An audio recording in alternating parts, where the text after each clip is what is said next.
now we'll continue to discuss Peck with Vuk Vukovic from Pittsburgh. And actually, is Vuk there?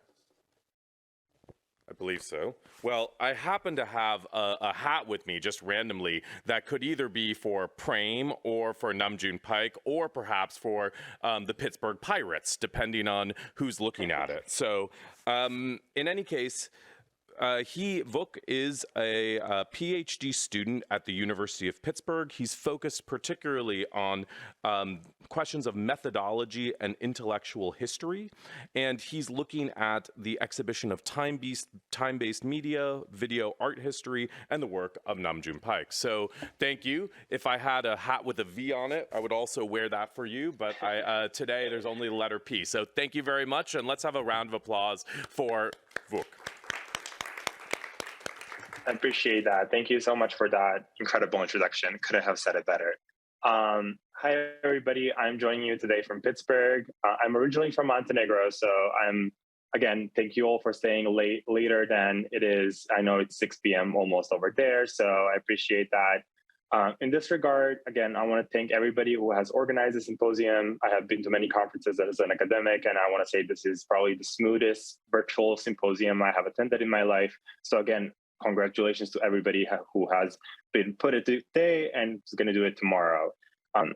The title of my presentation is Nam June Paik and Transnational Networks of Video Art. So to begin, in 1973, video artist Nam June Paik and engineer John Godfrey joined forces to create Global Grow, a video work thematizing global communications. By combining footage of Charlotte Mormon, John Cage, Allen Ginsberg, and traditional Korean and Navajo musicians with imagery of tap, burlesque, and Nigerian Samoan dancers, as well as television excerpts such as a Japanese Pepsi commercial and a news broadcast of President Nixon, Paik assembled, quote unquote, a global village, a term coined by Marshall McLuhan in 1962. My paper traces the hypermobility of the social and institutional networks that Paik and other Fluxus artists such as Charlotte Mormon, Yoko Ono, and Shigeko Kubota employed to achieve their transnational projects. From his seminal work, Global Grow, and the trilogy of satellite projects, Good Morning, Mr. Orwell, Bye Bye Kipling, and Wrap Around the World, Paik employed video art to forge a visual network that runs across Asia, Europe, and North America. By thinking of his utopian attempts to develop a worldwide communication network, my paper will demonstrate how Paik provided a model for transnational art making that centers on video art as a personal visual instrument accessible to all. The materials and methods of my paper will examine a previously untold story of video's art history, revealing the institutional and social networks Fluxus artists, especially women and artists of color, used to create and exhibit their works.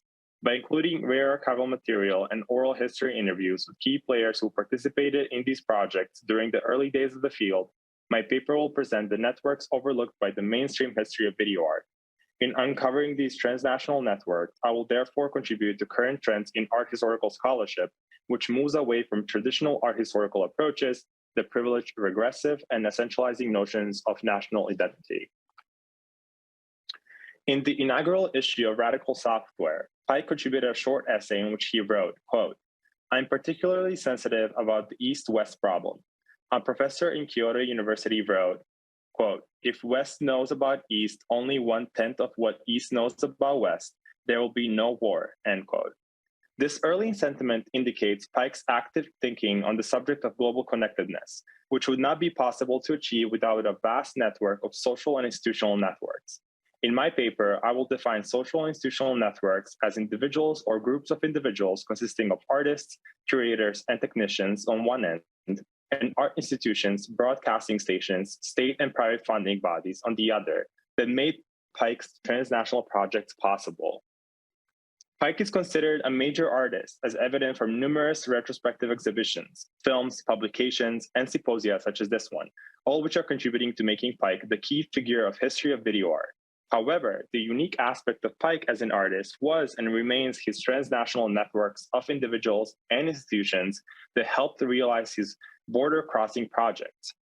In this paper, I will uncover the networks that often get overlooked by the set history due to the focus placed on Paik as a single genius artist, which is unfortunate as Paik himself emphasized his collaborators both within his projects and outside of them through his writing. By uncovering networks that consist of several individuals who welcomed Pike into their circles, starting with the Fluxus movement in Germany, which led him to New York, where he continued circulating within the Fluxus networks, and eventually branching out and creating his own global networks of video art, relying on the model of transnational Fluxus networks. As evident from the slide, artists such as Shigeru Kubota, Yoko Ono, and Charlotte Moorman were three women artists that played a central role in propelling Pike's career to the global stage. When Pike moved to New York in 1964, he began working with the avant-garde cellist Charlotte Moorman, who would become a backbone of his practice and a central figure in his transnational projects. Moorman, who had trained at Juilliard, was drawn into the experimental art scene by her roommate, Yoko Ono, who already had a working relationship with Pike through the Fluxus network. Finally, Shigeru Kubota supported Pike through the 1960s in his experimental endeavors, and while they did not marry until the 1970s, Kubota played a vital role in his artistic project up until his death in 2006, putting his work and needs ahead of her own. The support Pike received from fellow artists shows his commitment to the discipline and the medium of video art that opened many new avenues for women and people of color to work with and enter the art world dominated by predominantly white men. Pike, who was aware of these dynamics, used his transnational projects to attract funding and in the process create opportunities for his peers. One such project is Global Grow. Produced in 1973 in collaboration with engineer John Godfrey at WNET's Artist Television Laboratory, Global Grow presents a comprehensive view of culture that characterized Pike's approach to disseminating video art through public television broadcast. To Pike, the work transformed the broadcast studio into an experimental venue for global dancers, musicians, and performance artists to reach wider audiences beyond the museum galleries. In 1973, when Pike was producing Global Grow, he voiced his dream of a global network of artists that would be listed in a TV guide, quote, as thick as the Manhattan telephone book, end quote, which presents a new avenue of examining Global Grow as it demonstrates how Pike realized McLuhan's vision of a global village by creating a network of artists and enabling them artistic expression on the global stage. The images here showcase how broad Pike's transnational reach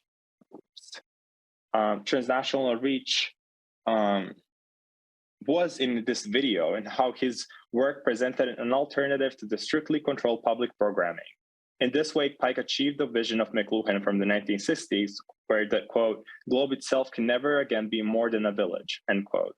As evident from the excerpts from the video, Pike had many collaborators like Navajo performance artist Cecilia Sandoval and Korean choreographer Suk Ok Lee, who used Global Grow as a global stage, showcasing the rich and diverse cultures through Pike's transnational networks.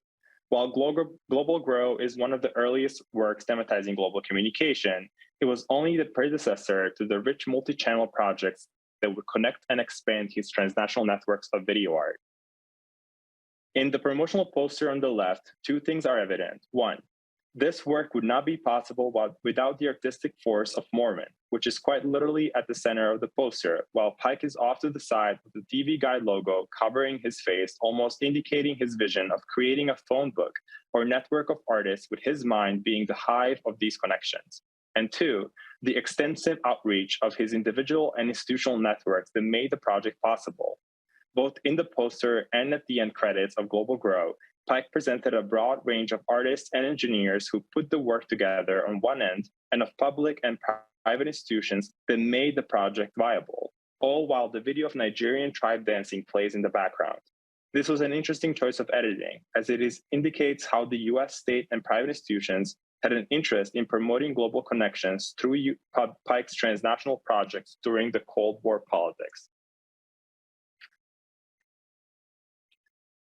While Global Grow is a work thematizing global communication, Good Morning, Mr. Oldworld embodies the transnational nature of Pike's vision. On January 1, 1984, employing the satellite technology to link the public broadcast station in New York with the Centre Pompidou in Paris, Pike broadcasted Good Morning, Mr. Orwell to 25 million people across the world. As the title suggests, this work is a rebuttal of George Orwell's dystopian novel 1984, as Pike used the satellite technology as a liberating medium capable of crossing international borders and bridging cultural gaps. As evident from the slide, Pike had a range of artists join the project, including Laurie Anderson, Peter Gabriel, Salvador Dali, Charlotte Mormon, Joseph Bias, and John Cage, who used the platform to perform their avant-garde performances to the global audience. In this way, Pike was both creating a global spectacle made for global dissemination and giving his fellow artists a platform to expand their practice, which would be screened as performances using Pike Abbott video synthesizer to modify the images and provide another creative layer to the broadcast. As scholars often focus on the wide range of visuals in Good Morning, Mr. Orwell, what often gets overlooked is the social institutional networks Spike gathered over the years that made this project possible. As evident from the opening credits, Good Morning, Mr. Orwell was supported by the Massachusetts Council on the Arts and Humanities, New York State Council on the Arts, National Endowment for the Arts, and the Rockefeller Foundation. All funding sources originating from the US. That Pike had an established relationship as Global Grow was also supported by the Rockefeller Foundation and New York State Council on the Arts, indicating the interest for supporting media that has the power to educate the masses without being didactic. The work Pike created from the 1970s to the 1980s reflects on the transnational networks Pike used to cross borders and bring people together into McLuhan's global village, particularly those behind the Iron Curtain. It is vital to note that satellites are powerful tools controlled by businesses and states that can afford to use them, which complicates Pike's transnational projects, as his institutional support often came from national institutions playing a role in promoting their agendas. While it is remarkable that Pike was able to tap into these resources, it also shows the interests private and state organizations had in using his projects for their own geopolitical agendas. 2 years later, following the success of Good Morning, Mr. Orwell, Pike produced Bye Bye Kipling by using the same technology to connect the US, Japan, and South Korea. By featuring interviews with Keith Haring and Arata Izuzaki and performances by Philip Glass and the Kodoro drummers, Pike used the project to open a two-way interactive communication channel between three countries that have difficult history. Korea, Pike's home country, and Japan, Pike's temporary home following the onset of the Korean War in 1950, have a multi-generational history of disputes, which continue to perpetuate both societies as Japan and South Korea held their first summit this March after 12 years of no diplomatic relationships, showing today's relevance of Bye Bye Kipling. Pike, living in both countries, had a special connection with both states, which is why he imagined the projects to share culture between its people and start moving beyond each other's differences. Conducting this project with the help of the US complicates it as he demonstrates how art informs life, as both South Korea and Japan are major non-NATO allies of the United States, making Pike the cultural mediator. As slide indicates, Pike continued to present imagery very similarly to his previous satellite project as a way to open new channels of communication between the three countries. To achieve this vision, Pike had to involve more individual and institutional networks to realize it. As evident from LA Times review on the left, Bye Bye Kipling captured the US audience because of its global TV aspect, making fun of Kipling's statement, quote, "Oh, East is East and West is West, and never the twain shall meet," end quote, as the project's title suggests.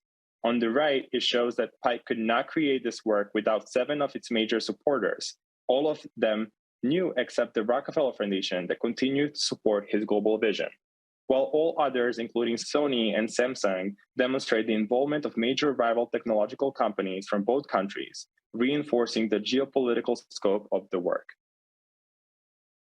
In 1988, as the Cold War was coming to an end, Pike collaborated with 11 broadcasting stations across the world, including those from Russia and China, to create Rap Around the World, a global satellite program playing performances of David Bowie, the Vienna Philanthropic, and a Chinese pop group, among other performances and events. By presenting a wide array of broadcasters from a dozen locations such as China, Germany, Ireland, Israel, the UK, Russia, Brazil, South Korea, Japan, and the US, Pike presented the reach of his global networks needed to realize projects such as Rap Around the World. In using his networks to execute these projects, Pike presented the imagined global community of viewers Pike referred to as the video common market, which would advocate for the free exchange of video art across national borders as the European Economic Community does.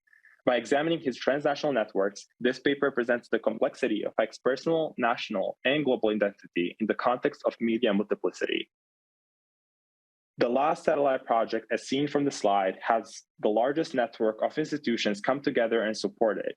Considering its reach was the largest to date, so was the network of broadcast stations ranging from the US, South Korea, Germany, Austria, Brazil, USSR, China, Italy, Japan, Israel, and Ireland, creating the ultimate transnational network of artists, performances, and other cultural events across the world, even including the alien narrator who will decide on the future of the planet.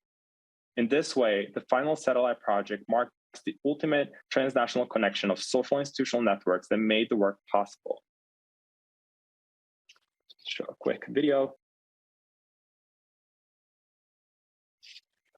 As the PBS logo appears on the screen, you can notice the end of the satellite transmission, with Paik thanking all of his collaborators, looking around for people in the studio who helped him run it, with the focus not being on him, but on the team that ran it, showcasing the generosity of Paik as an artist and a diplomat who valued his transnational networks that made his projects possible.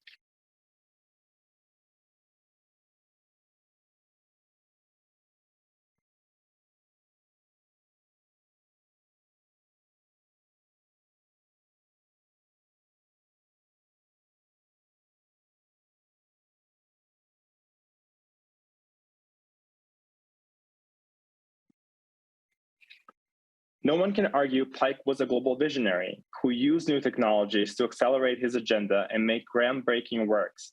But it is also vital to recognize the labor and support of his social and institutional networks that assisted in creating them, especially women and people of color around the world who collaborated with him by using video art and other technologies to create his projects. In this image, we can see Paik posing between two globes, showing two sides of the world, with Paik intersecting in the middle with his electronic glasses and two television sets under his arm, yet again, proving Kipling was wrong by creating a series of transnational art projects that enabled access and creative expression to his collaborators across the world, making video art and his projects labors of self-expression meant for global dissemination. Thank you.